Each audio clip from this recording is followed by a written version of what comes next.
Sudhir sir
Now, I would like to call Srishti Singh of class 9B for her speech on Lal Bahadur Shastri Ji.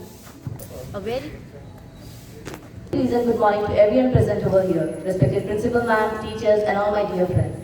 Today, I, Shiji Singh of class 9B got an opportunity to speak on the second Honorable Prime Minister of our country, that is Lal Bahadur Shastri Ji. Shri Lal Bahadur Shastri Ji was the second Honorable Prime Minister of our country. He took an oath after the sudden death of Jawaharlal Nehru, the first Prime Minister of India. He was new to the high office. He led India positively through India-Pakistan war in the year 1965. It was a very successful event for our country. Lal Bahadur Shastri was born on 2nd October 1904 to Srimati Ramdulali Devi and Sharad Prasad Srivastava in Mughal Sarai, United Provinces, that is now Uttar Pradesh. Lal Bahadur Shastri Ji and Mahatma Gandhi Ji, the father of our nation, had their birthdays on the same day, that is 2nd October. Lal Bahadur Shastri Ji was against the usual caste system in our country. That's why he decided to drop his surname and never to use it again anywhere officially. He got the title Shastri after his graduation from Kashi Vidyapith in the year 1925 in Varanasi, Uttar Pradesh. The word Shastri means a scholar or a skillful person in holy scriptures. Lal Bahadur Shastri was a very brave person. His father, Sharad Prasad Srivastava, was a school teacher by profession. He passed away when Lal Bahadur Shastri was just 2 years old. Lal Bahadur Shastri's mother, Srimati Ramdulali Devi, took him and his two sisters to his maternal grandparents' house. Lal Bahadur Shastri developed qualities like boldness, courtesy, selflessness, self-confidence and patience from a very early childhood. Lal Bahadur Shastri did his best to serve the country. Jawaharlal Nehru was succeeded by Lal Bahadur Shastri Ji in the year 1964 on 9 June. Lal Bahadur Shastri Ji covered many milestones for our country. Indeed, he was a very nice person. He was the man of his words. At last, but not the least, I would like to end my speech with these lines. जिनके दृढ़ अनुशासन से वह पाक हिंद से हारा था, जिनके ही दृढ़ अनुशासन से वह पाक हिंद से हारा था, जय जवान जय किसान यह इनका ही तो नारा था, यह इनका ही तो नारा था। छोटा कद महान व्यक्तित्व और जिगर में स्वाभिमान, छोटा कद महान व्यक्तित्व और जिगर में स्वाभिमान, मूल मंत्र दिया राष्ट्र को, जय जवान जय किसान। Thank you. Thank you, Srishti. Your words were really informative. भजन क्या है? भजन हमारे जीवन में पवित्रता का प्रतीक है। भजन और शुद्ध वाणी सुनने से हमारे मन को शांति मिलती है। तो आज के इस शुभ अवसर पर हमारे विद्यालय की छात्राएं एक गुजराती भजन प्रस्तुत करने आ रही हैं, जिसके बोल है वैष्णव जन के कहने कहिए।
humanity, empathy, and truthfulness that Gandhiji stood for his life.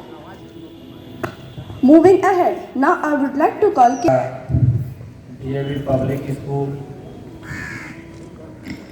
घाटोटा परिसर में आयोजित महात्मा गांधी एवं पूर्व प्रधानमंत्री लाल बहादुर शास्त्री जयंती के शुभ अवसर पर उपस्थित विद्यालय प्राचार्य माननीय श्रीमती किरण मैडम, आदरणीय शिक्षकगण एवं मेरे प्यारे बच्चों, इस अवसर पर आप सभी को मेरा हार्दिक अभिनंदन एवं ढेर सारी शुभकामनाएं हैं। साथ ही साथ इन दो महान विभूतियों को मेरा सत नमन। महात्मा गांधी जन्म दिवस पर वैसे भारत के महान विचारक, आध्यात्मिक पुरुष एवं अहिंसा परम धर्म के पुजारी मोहनदास करमचंद गांधी का जन्म 2 अक्टूबर 1869 ईस्वी में गुजरात प्रांत के काठियावाड़ पोरबंदर में हुआ था। ये बहुत ही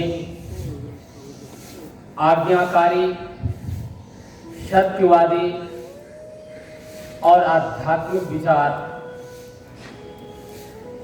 के विद्यार्थी रहे हैं और इन्होंने अपने पारिवारिक संस्कारों को आजीवन संजोए हुए अपने कर्तव्यों का जो पालन किया है, उनकी विशेषताओं, गांधी जी की विचारधाराओं पर मैं अपना मंतव्य प्रस्तुत करते हुए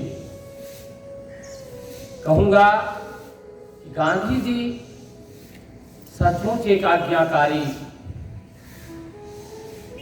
बालक थे। बचपन से ही माता पिता का धार्मिक स्वभाव आध्यात्मिक विचारों से जोड़ने का प्रयास किया। गांधी जी का लक्ष्य था कि अपनी शैक्षणिक एक डॉक्टर के रूप में प्राप्त करें, लेकिन माता पिता का ऐसा परामर्श नहीं हुआ, क्योंकि ये वैष्णव परिवार के थे और वैष्णव परिवार में चीर-फाड़ करना एक हत्या माना जाता है, हिंसा माना जाता है। इसलिए उन्होंने अपने माता पिता का आज्ञा का पालन करते हुए वकालत की डिग्री के लिए इंग्लैंड विश्वविद्यालय से उन्होंने बैरिस्ट्री की शिक्षा प्राप्त की और स्वदेश वापस चले आए। वह जमाना था, ब्रितानी साम्राज्य था, जिसके शासन काल में अनेकानेक प्रकार की आत्माएं हिंदुस्तानियों को दी जा रही थी। उन्होंने चलती वकालत को छोड़ दिया और देश सेवा के लिए अपने आप को समर्पित हो गया। परंतु उसी काल में दक्षिण अफ्रीका में भी अंग्रेजों का शोषण चल रहा था। भारतीय मुल्क का मोहम्मद अब्दुल्ला जी ने एक मुकदमे के सिलसिले में गांधी जी को 1893 ईस्वी में दक्षिण अफ्रीका के लिए आमंत्रित किया और उनके आग्रह को इन्हें स्वीकार करते हुए 1893 ईस्वी में दक्षिण अफ्रीका गए। वहां अंग्रेजों के अत्याचार को देखते हुए, गोरे काले की भेदभाव को देखते हुए इनसे सहन नहीं किया गया और उन्होंने अपना कर्म भूमि दक्षिण अफ्रीका में ही बना दिया। अंग्रेजों का विरोध किया। विदेश में जाकर उन्होंने जिस रास्ते को अपनाया वह था भारतीय संस्कृति का मूलाधार अहिंसा का पथ, सत्य और अहिंसा के पथ पर चलकर उन्होंने दक्षिण अफ्रीका में अपनी राष्ट्रीय एकता का एकजुटता दिखाया, जिसके परिणाम स्वरूप अंग्रेजों को कई घटनाओं में झुकना पड़ा। वहां उन्होंने एक विशाल आश्रम भी बनाया और लगभग 21 वर्षों तक अपने कर्मभूमि दक्षिण अफ्रीका को बनाकर विभिन्न कार्यों को उन्होंने किया और एक समाज सुधारक के रूप में वहां का नेतृत्व करते रहे।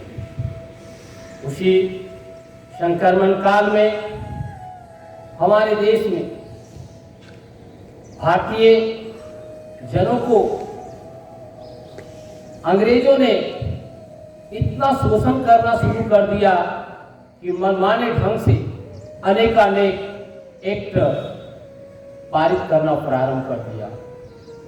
हमारे क्रांतिकारी भारतीय नौजवान महापुरुष नेतागण लगे हुए थे अपनी आजादी को प्राप्त करने के लिए। खून खराबा हो रहा था हिंसात्मक ढंग से। शक्तिशाली अंग्रेजों के सामने भारतीय विफल हो गए। उसी काल में 1915 ईस्वी में गोपाल कृष्ण गोखले जी ने गांधी जी से आग्रह किया कि आप स्वदेश वापस चले आओ और अपने भूमि की रक्षा के लिए तत्पर हो जाओ। पुनः दक्षिण अफ्रीका में 21 वर्षों तक सेवा देते हुए पुनः स्वदेश 1915 में आए और इन्होंने जो देखा इस ब्रिटिश शोषण का, अत्याचार का, दमन का, निरीह जनता को जेल की दमन भट्टियों में डाल देते थे, मनमाने ढंग से अपने कानूनों को पारित कर देते थे। गांधी जी ने अहिंसात्मक ढंग से रास्ता अपनाया और सत्य के मार्ग पर चलना शुरू किया और इसी सत्य और अहिंसा के मार्ग पर चलकर भारत के सभी वर्गों को एकजुट करने का प्रयास किया। वह निम्न वर्ग हो, उच्च वर्ग हो, मजदूर हो, किसान हो, सभी को एकजुटता में लाने के लिए उन्हें रास्ता अपनाया। इसी का परिणाम स्वरूप सबसे पहली क्रांति उन्होंने चौपारण में शुरू किया। अहिंसात्मक ढंग से उन्होंने नील की खेती का विरोध किया, अंग्रेजों को झुकना पड़ा। किसानों को एकजुट करने के लिए गुजरात के खेड़ आंदोलन उन्होंने शुरू किया। हजारों किसान ने अपनी एकता का परिचय देते हुए ब्रिटिश सरकार को झुका डाला। उसी घटना में गांधी जी को जेल में डाला गया, लेकिन सरदार वल्लभ भाई पटेल जी के नेतृत्व में योगदान से उस किसान आंदोलन को सफलीभूत किया गया और गांधी जी को रिहा करना पड़ा। लेकिन गांधी जी अपने आप को कभी हारे नहीं।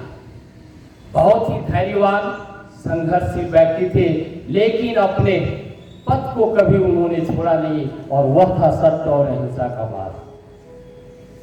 गांधी जी को तब अधिक झकझोर दिया गया जब 1919 में जालियांवाला बाग कांड हुआ। ब्रिटिश सरकार ने 900 सिपाहियों के साथ उस जालिया बाग में गोली चलवा दी और लगभग 3000 निरीह भारतीयों को निर्मम हत्या करवा दी। गांधी जी असहनीय हो गए, फिर भी उन्होंने कभी हिंसा का मार्ग न अपनाया और न अपनाने का सलाह दिया। एकजुटता करते रहे, लोगों को समझाते रहे और अहिंसात्मक ढंग से कई आंदोलन चलाए। अंग्रेजों के प्रति विरोध जताने के लिए उन्होंने असहयोग आंदोलन, स्वदेशी आंदोलन, अवज्ञा आंदोलन जैसे आंदोलनों को चलाकर अंग्रेजों को यह एहसास करा दिया कि अब हम भारतीय वो नहीं है, हम एकजुट हो चुके हैं, आपकी शक्ति को छीन कर दिया जाएगा। अंततः अथक प्रयासों के बाद 1942 में जब द्वितीय महायुद्ध हुआ, विश्व युद्ध हुआ, अंग्रेज अपने पड़ोसी देशों के साथ ब्रिटिश उलझा हुआ था और उसी मौके की तलाश में गांधी जी ने पुनः नरम और गरम दल जो अपने आप को विभाजित थे सभी को एकजुट किया और 1947 को हमारा देश आजाद हुआ। लेकिन अंग्रेज जाते जाते हिंदुस्तान में सांप्रदायिक मतभेद कराकर दो भागों में हिंदुस्तान को बांट दिया। 14 अगस्त 1947 की आधी रात को पाकिस्तान और 15 अगस्त 1947 को हिंदुस्तान की आजादी हुई। मेरे प्यारे, कहने का तात्पर्य यह है कि गांधी जी जिस रास्ते को अपनाया आज भी संपूर्ण विश्व अंततः उसी मार्ग पर चलना अपने आप को अंगीकार कर लिया है, क्योंकि वही एक रास्ता है जिसके माध्यम से हम सफल हो सकते हैं, शांति प्राप्त कर सकते हैं। लेकिन बड़े दुख की बात है, जिस 200 वर्षों की गुलामी से मुक्त कराने के लिए जिस रास्ते को, जिस विचार को गांधी जी ने अपनाया था, सत्य और अहिंसा, अहिंसा का मार्ग, उस गांधी की निर्मम हत्या हिंसात्मक ढंग से नाथूराम गोडसे ने की। यह बहुत ही दुर्भाग्य है। गांधी जी तो मर गए, लेकिन समाज के लिए, राष्ट्र के लिए जो अनेकानेक विचारधाराओं को छोड़ गए हैं, आज उसका हमें अनुपालन करना चाहिए। और इन्हीं विचारों के कारण पहले भी हमारा देश विश्व गुरु के रूप में माना जाता था और आज सिर्फ हिंदुस्तान में ही नहीं, विश्व के अनेकानेक ऐसे देश हैं जहां के विचारकों ने, समाज सुधारकों ने गांधी जी के अनुयायी बने हुए थे और आज भी बने हुए, जिन्होंने अपनी सल्तनत को अपने देश के तख्त का पलट कर दिया। Martin Luther, Albert Einstein, Nelson Mandela, Steve jobs जैसे विचारकों ने गांधी के मार्ग पर चलकर उनके अनुयायी बने। आज वर्तमान समय में हमें इसकी सख्त जरूरत है और यह देखा भी जा रहा है। आज भारत में हमारे देश के प्रधानमंत्री माननीय श्री नरेंद्र मोदी जी गांधी जी के विचारों को बहुत आगे बढ़ाते चले जा रहे हैं और वह विचारधारा है गांधी जी का स्वच्छता अभियान, साक्षरता अभियान, सिंगल यूज प्लास्टिक, ये गांधी जी के विचारधारा है। और धीरे धीरे इन्हीं विचारों को, गांधी के सिद्धांतों पर चलकर हमारा देश आज भी एकता को बनाने का प्रयास कर रहा है और विश्व को भी इसका संदेश दे रहा है। अंततः इस पावन अवसर पर मैं गांधी जी के विचारों से आप सभी को जोड़ने का परामर्श जरूर दूंगा और अपनी भारतीय एकता, अखंडता को सदा जीवन में संजोए रखें और अपने देश को विकास की ओर ले जाने के लिए उनके विचारों को, उनके सपनों को पूरा करें। धन्यवाद। जय हिंद, जय भारत। धन्यवाद sir. Now I would like to call Utkarsh of class 9B with her speech on Mahatma Gandhi. Be the change that you wish to see in the world. I repeat, be the change that you wish to see in the world. A very pleasant good morning to everyone, honorable principal ma'am, respected teachers and all my near and dear ones. This is Utkarsh Bhaskar of standard 9B, got an opportunity to speak on the occasion of Gandhi Jayanti. There are two kinds of people. First, those who do the work, and second, those who take the credit. Gandhiji was one of those who used to do his chores first. His full name was Mohandas Karamchand Gandhi. His father's name was Karamchand Gandhi and mother's name was Putli Bai. His spouse name was Kasturba Gandhi. He had 4 children, Manilal, Harilal, Ramdas and Devdas. He was born on 2nd October 1869 at Porbandar, Kathiawar Agency, British Raj. Gandhiji was such a great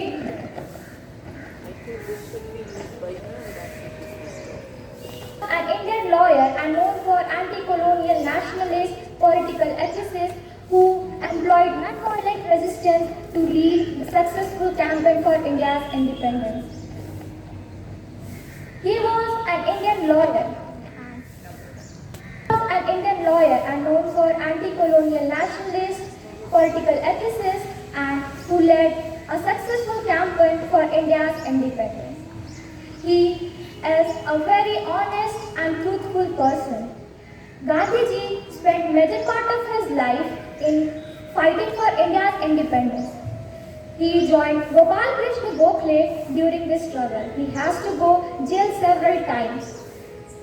He always encouraged the people of India to have faith in themselves and fight for the nation.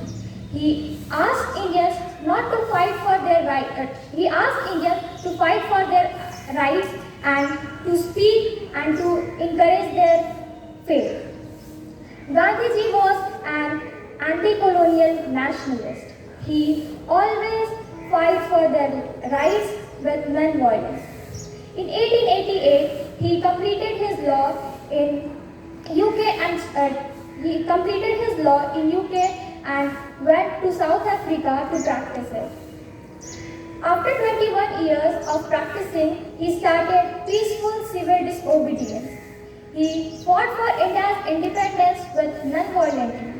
He made history by protesting India's independence non-violently. The father of the nation was given by the name Father of the Nation was given by Subhash Chandra Bose. We also call him Bapu. He did such a great works for removing the untouchability customs from the society, eradication of social evils, and empowering women's rights and social condition and economic condition of the farmers. An eye for an eye only ends up making the whole world blind.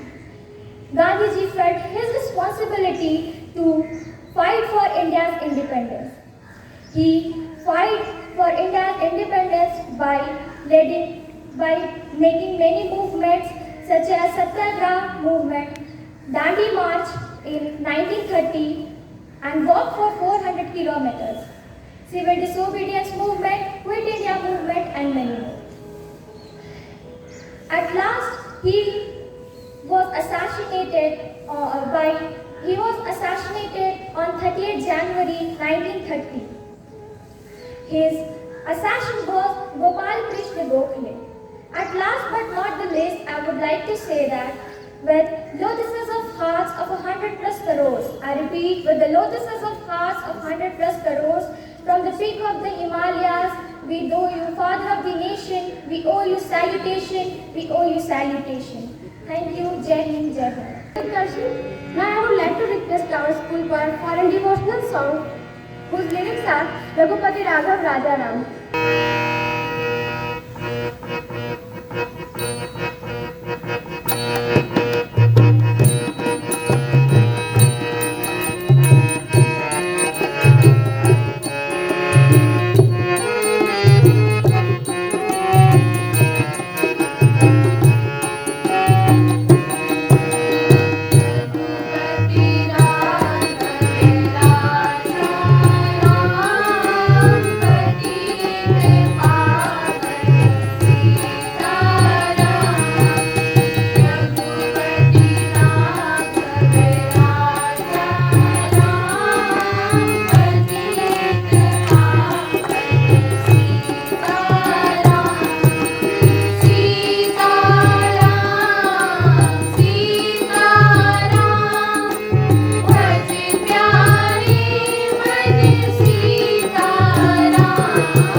व्यक्तित्व और जिगर में स्वाभिमान।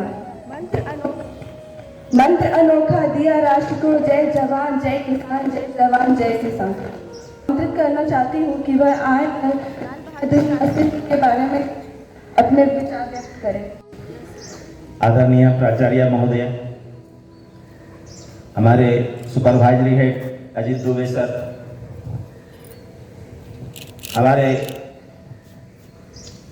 Colleague, हमारे साथ सहकर्मी सारे आदरणीय शिक्षकगण और उपस्थित प्यारे बच्चों, ये बड़े सौभाग्य की बात है कि आज 2 अक्टूबर के दिन जिस तिथि को कि हमारे देश के 2 महान विभूतियों का जन्म हुआ था, जिसमें तो सबसे पहले महात्मा गांधी का नाम आता है, उनको शत नमन। और महात्मा गांधी को पहले इसलिए हम लोग आदर करते हैं आज के दिन, शास्त्री जी से भी पहले, कि वो एक ऐसे व्यक्तित्व थे कि जिनसे प्रेरणा लेकर पता नहीं कितने महान लोगों ने अपनी महानता को चरमोत्कर्ष पर पहुंचा दिया है। चाहे वो पंडित जवाहरलाल नेहरू हों, लाल बहादुर शास्त्री हों, सरदार वल्लभ भाई पटेल हों, प्रेरणा स्रोत सबके महात्मा गांधी ही रहे। मुझे विषय दिया गया है लाल बहादुर शास्त्री जी पर, जो हमारे देश के दूसरे प्रधानमंत्री थे, लेकिन उससे पहले भी वो बहुत कुछ थे। और मैं जैसा समझता हूं कि हम जब अपने देश की महान विभूतियों के बारे में जानते हैं या जानने की कोशिश करते हैं, तो उनमें से लाल बहादुर शास्त्री थोड़े पीछे इसलिए रह जाते हैं कि बहुत सारे लोग उनके बारे में जो अनछुई पहलुएं हैं या उनके साथ जो घटनाक्रम है उसको ना तो ध्यान देने की जरूरत समझते हैं, ना या कहीं से उनको स्रोत मिल पाता है। जबकि आज के समय में उनके बारे में बहुत सारी चीजें हर जगह मौजूद है। और लाल बहादुर शास्त्री के साथ ही एक ये भी विषय दिया था कि एक प्रशासक, लाल बहादुर शास्त्री एक प्रशासक, तो एक कुशल प्रशासक का दौर उनके बचपन से ही शुरू होता है। जैसा कि सृष्टि ने लाल बहादुर शास्त्री जी के बारे में बताते हुए कहा था कि जब वो कक्षा 2 के छात्र थे, उसी समय उनके पिता का देहांत हो गया। एक संस्मरण में उनके पुत्र अनिल शास्त्री बताते हैं कि वो घर में बताया करते थे कि उस समय उनकी उम्र 7-8 वर्ष की थी। बगल में एक बड़े जमींदार का अमरूद का बाग हुआ करता था, वहां पर चुरा करके उन्होंने अमरूद तोड़ लिया था। और वो बाग का माली अमरूद तोड़ते हुए उन्हें देख लिया और आकर उन्हें एक तमाचा जड़ा। लाल बहादुर शास्त्री रोने लगे, लेकिन सहानुभूति पाने के लिए उन्होंने हिम्मत से फिर उस माली को कहा कि तुम्हें पता नहीं है मेरे पिताजी मर गए। उस माली ने दूसरा तमाचा मारा और ये कहते हुए कि अगर सचमुच में तुम्हारे पिताजी मर गए हैं तो तुम्हें मजबूत होना होगा और इसके लिए तुम्हें ईमानदार बनना होगा। यहां से उनके सोच की शुरुआत होती है।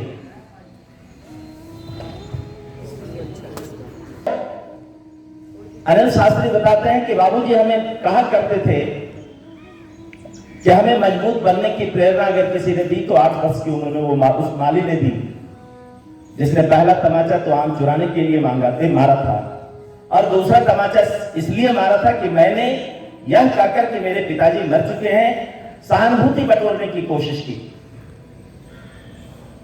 यहां से उनकी शुरुआत ईमानदारी, मेहनत और सच्चाई के लिए शुरू हुई। ये सबको ही हम लोग जानते हैं कि उनकी पारिवारिक स्थिति बहुत अच्छी नहीं थी। काशी विद्यापीठ से उन्होंने संस्कृत की पढ़ाई की और वो जातिवाद की प्रथा से दुखी थे, इसलिए उन्होंने अपना नाम श्रीवास्तव सरनेम हटा करके शास्त्री रखा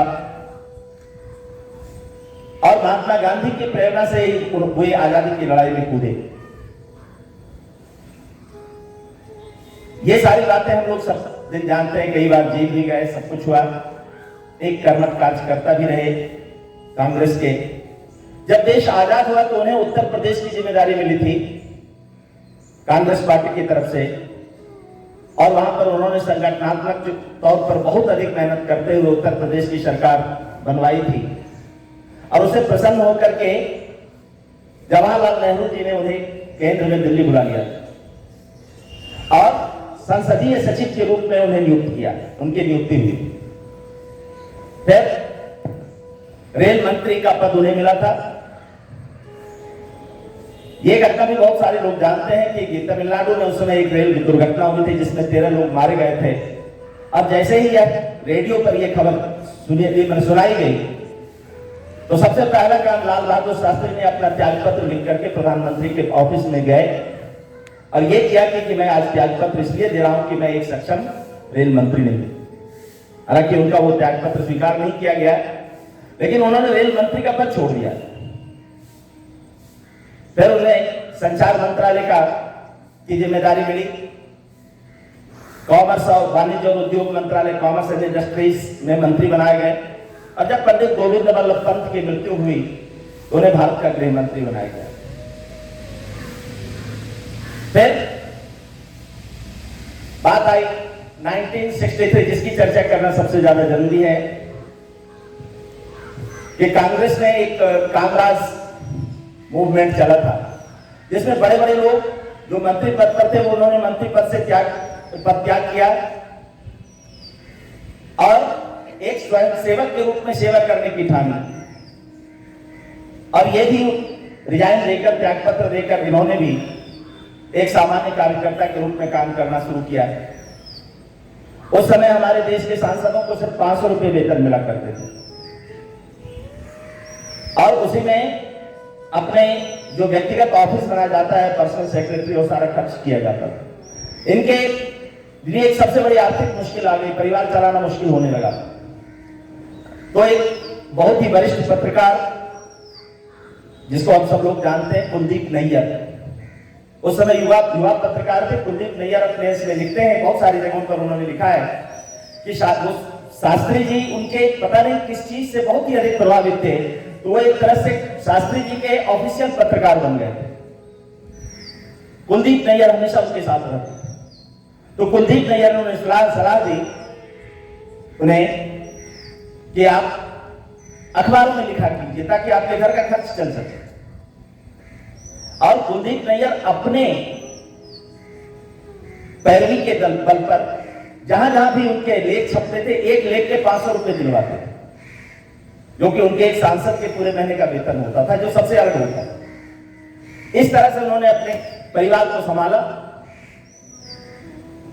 और नेहरू जी के बाद मृत्यु के बाद जो उन्हें प्रधानमंत्री का पद दिया गया।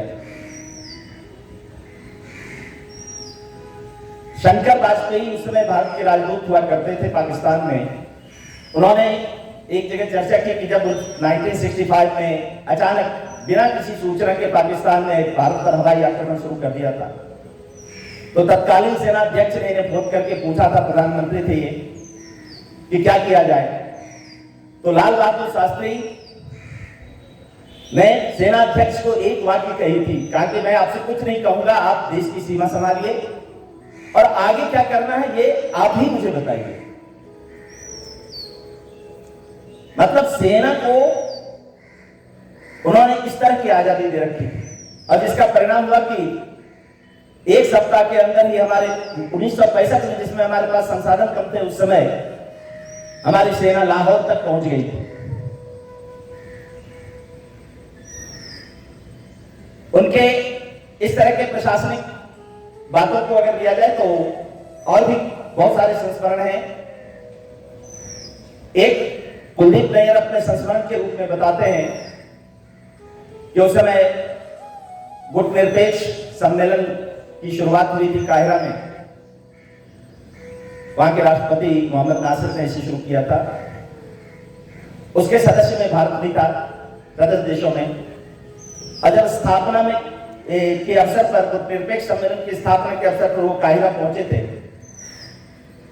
तो पाकिस्तान के राष्ट्रपति उस समय अयूब खां हुआ करते थे, जनरल अयूब खां। और अयूब खां के जो पर्सनल सेक्रेटरी थे वहां पर जाकर के सभी भरी सभा में अयूब खान से उन्होंने पर्सनल सेक्रेटरी ने रिक्वेस्ट किया था। कुलदीप नैयर कहते कि मैं उसका गवाह हूं कि आप इंडियन प्राइम मिनिस्टर आए हैं, इनसे बात करें। लेकिन अयूब खान इनकी कदकाठी को देख करके या इनकी स्थिति को देखकर जो भी समझते हो, बड़ी जोर तेज आवाज में ये कहा था, इससे बात क्या कर रहे हैं, इससे कुछ नहीं हो सकता। और शास्त्री जी को यह बात बहुत बुरी तरह चुभ गई। फिर कायरा से लौटते समय भारत में उस समय के अमेरिकी राजदूत, उनका नाम चेस्टर बोल्ट्स था, उन्होंने लाल बहादुर शास्त्री को यह कहा था कि अमेरिकन प्राइम मिनिस्टर आपसे मिलना चाहते हैं। वो तैयार भी हुए थे, लेकिन कुछ ही घंटों के बाद अयूब खान के प्रभाव में, क्योंकि भारत पाकिस्तान और अमेरिका उस समय बहुत ही गाढ़े दोस्त हुआ करते थे, कुछ ही घंटों के बाद उसी राजदूत ने उनके पीए को यह खबर दी कि इस दौरे को अभी टाल दिया जाए, इस मुलाकात को अभी टाल दी जाए, जिसे शास्त्री जी को बाद में पता भी चला। और फिर जब दूसरे वर्ष वो काहिरा गए थे इसी सम्मेलन में, तो उस समय वही राजदूत, उसी राजदूत ने फिर इनसे आग्रह किया कि इस बार अमेरिकन प्राइम मिनिस्टर प्रेसिडेंट आपसे बात करना चाहते हैं। और वो इतने ही बोल्ड थे कि वहां पर मुंह पर उस राजदूत को इन्होंने इनकार कर दिया था कि नहीं, आपके प्रेसिडेंट मिलना चाहते हैं कि मैं उनसे नहीं मिलना चाहता। जब समय आएगा तो देखा जाएगा। ये बुलंदी, ये आत्मविश्वास उनके लिए, उनका था। सबको हम लोग जानते हैं कि उन्होंने एक दिन का उपवास रखा था 1966 के अकाल में। यहां पर भी उनके पुत्र अनिल शास्त्री कहते हैं कि जिस दिन अगले दिन घोषणा करनी थी, तो एक दिन सबसे पहले उन्होंने अपनी पत्नी को कहा कि आज रात का खाना बंद करो, क्योंकि मैं ये देखना चाहता हूं कि हमारे बच्चे अगर भूखे सो सकते हैं तो सारा देश भूखा सो सकता है। और ऐसा ही उन्होंने अपने घर में करवाया। अगले दिन जाकर के उन्होंने घोषणा की कि हमारा देश अकाल से जूझ रहा है, अगर हम सब लोग सप्ताह में एक दिन का उपवास रखें तो करोड़ों लोगों का अनाज हम प्रति सप्ताह बचा सकते हैं। और हालांकि इस तरह की बहुत सारी चीजें हैं उनकी, लेकिन अब हम एक सबसे उनके जीवन से जुड़ी हुई घटना के बारे में, जो कल मैं ढूंढते ढूंढते मुझे मिला, कि जब वो ताशकंद में गए थे और 11 जनवरी 1966 को उनकी मृत्यु हुई थी। यह उस समय की घटना थी। उस समय रूस के प्रेसिडेंट कोसिजिन हुआ करते थे और अयूब खान भी वहां पर थे उस सम्मेलन में, और उनकी मृत्यु हो गई। वही कुलदीप नैयर लिखते हैं अपने इस संस्मरण में कि जब ताशकंद गवर्नर हाउस से उनका शव भारत के लिए ले जाया जाने लगा और वो गाड़ी हवाई अड्डे तक गई, तो हवाई अड्डे से हवाई जहाज तक पहुंचाने के लिए उसी अयूब खान ने सबसे पहला प्रस्ताव दिया कि शास्त्री जी के शव को कंधा में दूंगा। और इतना ही नहीं, अयूब खान के इस प्रस्ताव पर वहां के जो प्रेसिडेंट थे कोसिजिन, वो फोटो आज भी है और अविस्मरणीय फोटो है, जो अंतरराष्ट्रीय सौहार्द का वैसा दिन शायद पहले में कभी हुआ था या पता नहीं आगे हो भी सकेगा या नहीं, कि उनके ये शब्द वाले बक्से के दोनों आगे के दोनों तरफ, एक तरफ कोसिजिन और एक तरफ अयूब खान खड़े लगे हुए हैं, और इन लोगों ने कंधा देकर के उनके शव को हवाई जहाज तक पहुंचाया था। यह था उनका सम्मान। तो बहुत सारे अनछुई कहानियां शास्त्री जी के बारे में है, और देख करके लगता है कि सचमुच में ये जितने महान हम लोग समझते हैं, शायद उससे भी कई गुना महान है। हम शास्त्री जी के सम्मान में ये दो पंक्तियां करके मैं समाप्त करने की इजाजत चाहता हूं, क्योंकि समय भी होता जा रहा है। कि है नमन उनको कि जो यशकाय को अमृतत्व देकर, है नमन उनको कि जो यशकाय को अमरत्व देकर इस जगत में शौर्य की जीवित कहानी हो गए। है नमन उनको जिनके सामने बौना हिमालय, है नमन उनको जिनके सामने बौना हिमालय, जो धरा पर गिर पड़े और आसमानी हो गए, जो धरा पर गिर पड़े और आसमानी हो गए। एक बार फिर इन दोनों महापुरुषों को सत सत नमन। धन्यवाद।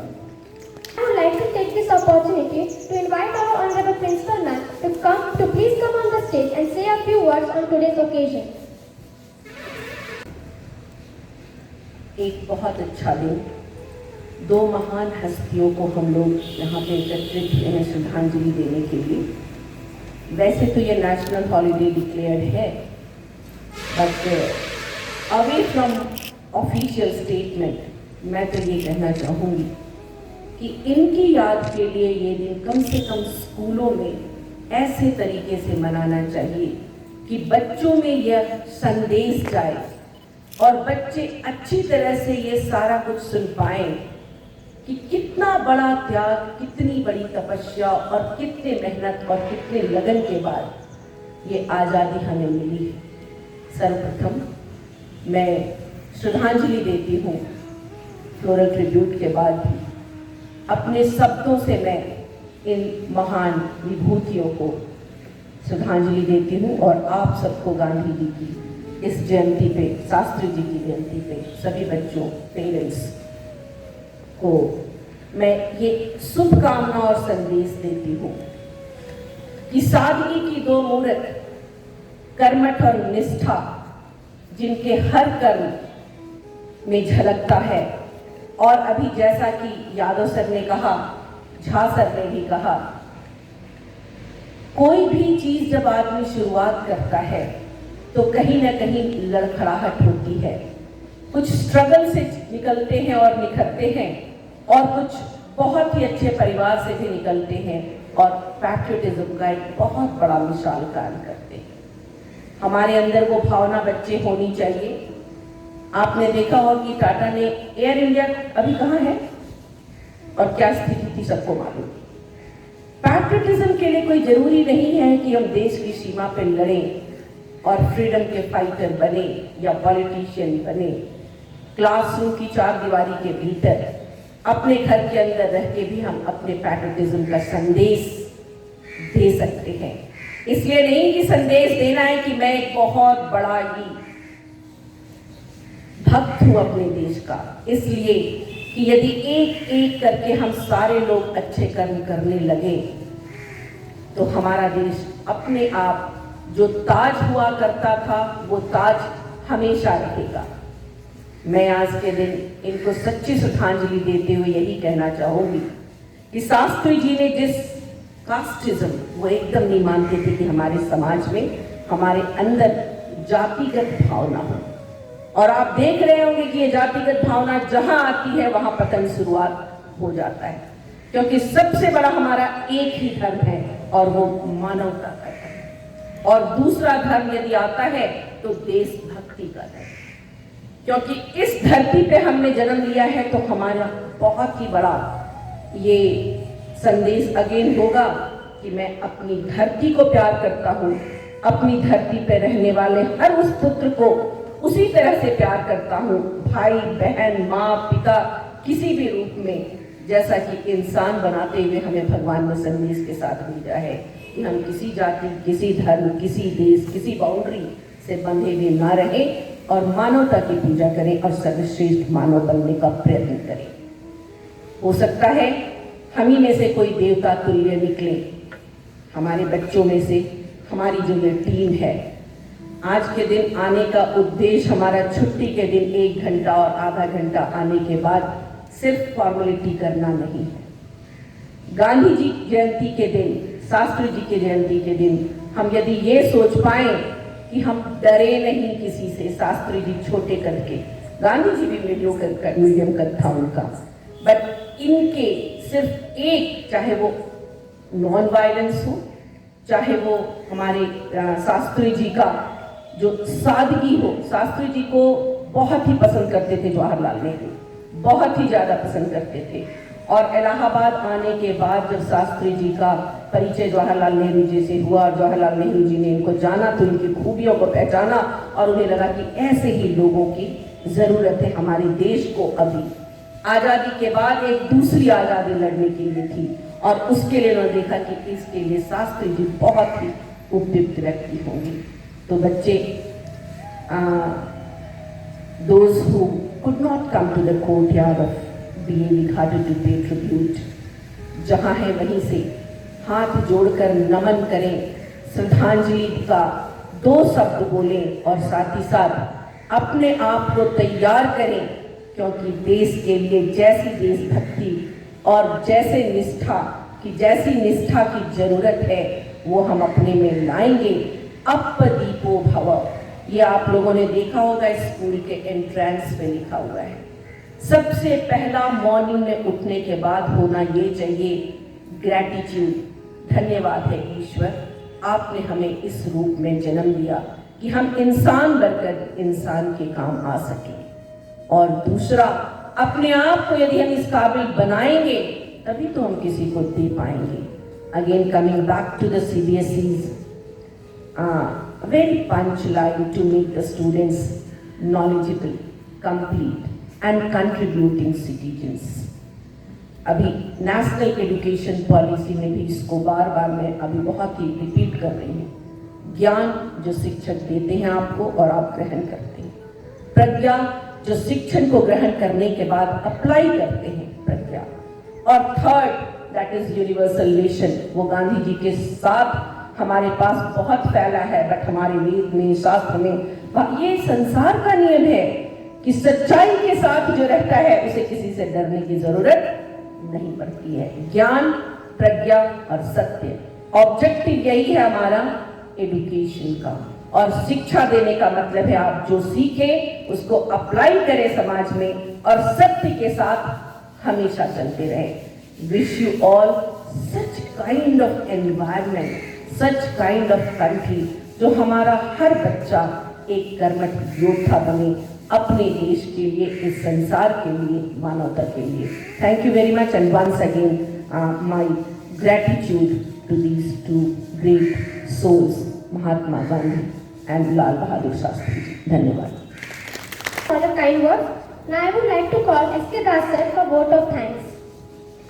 प्राचार्य महोदया, उपस्थित शिक्षकगण, छात्र छात्राएं एवं विद्यालय के अन्य मित्रगण, सुप्रभात।